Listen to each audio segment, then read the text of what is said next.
a little wild in his zeal.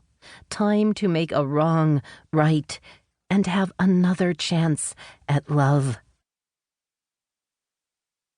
Chapter 1. Poor guy honestly believes he's got it all worked out, but you know what they say about the best laid plans. They end up not having butterscotch ice cream for their apple pie. Elspeth, a cheerful, if crazy, dragon, uttered the nonsense out of the blue.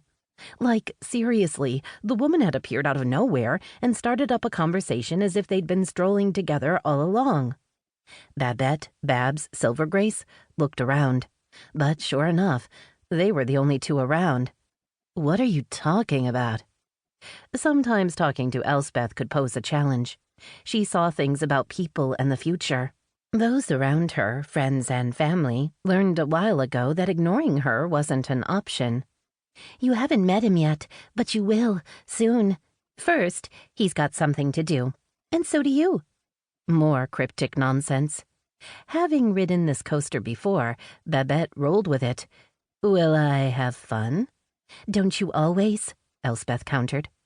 Will I get to hit something? Is that even a question?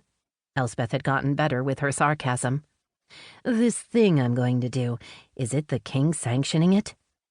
Not that it would matter. If Elspeth said jump, Babette leaped to the sky. The king will approve once he hears of it. He's rather distracted right now. Understatement. Of late, their newly anointed dragon king had not been commanding much, as everyone waited for his mate to give birth to the heir. A baby who would hopefully take after their golden father, a wise and firm leader.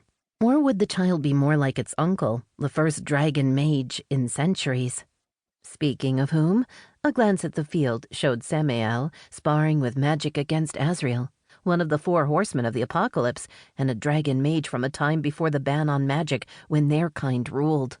Azrael and the others recently released had brought arrogance to a new level. Babette admired their disdain so much, especially since they didn't hold back. Did hot water make you soft? Perhaps you'd like your mother to squat over you for a few more years while you mature.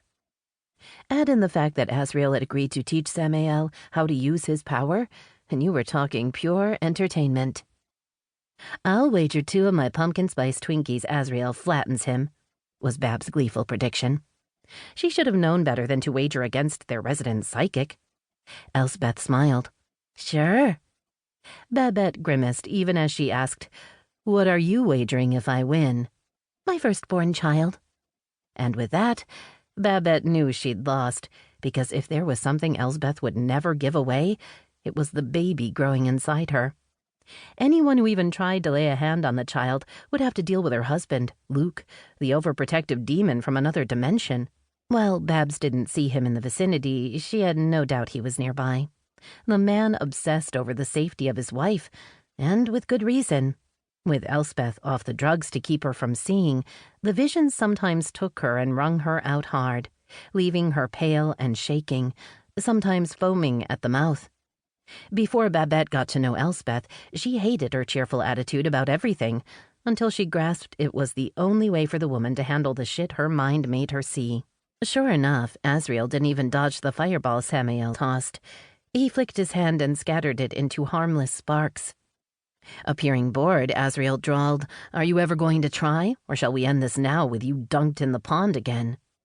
The vein in Samael's forehead throbbed, but that was the only sign of his agitation. He'd gotten better at controlling his temper, and his magic had improved, obviously, given he shrugged, as if conceding, just as he hit Azrael with a bolt of lightning. It knocked the dragon mage down, and Babette held her breath.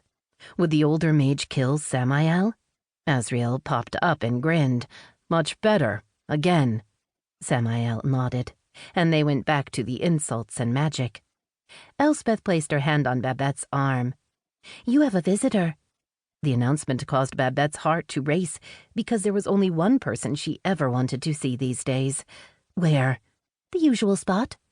A statement that cemented it. With unseemly haste, Babette bolted for the garden, a maze of hedges modeled after the one in The Shining.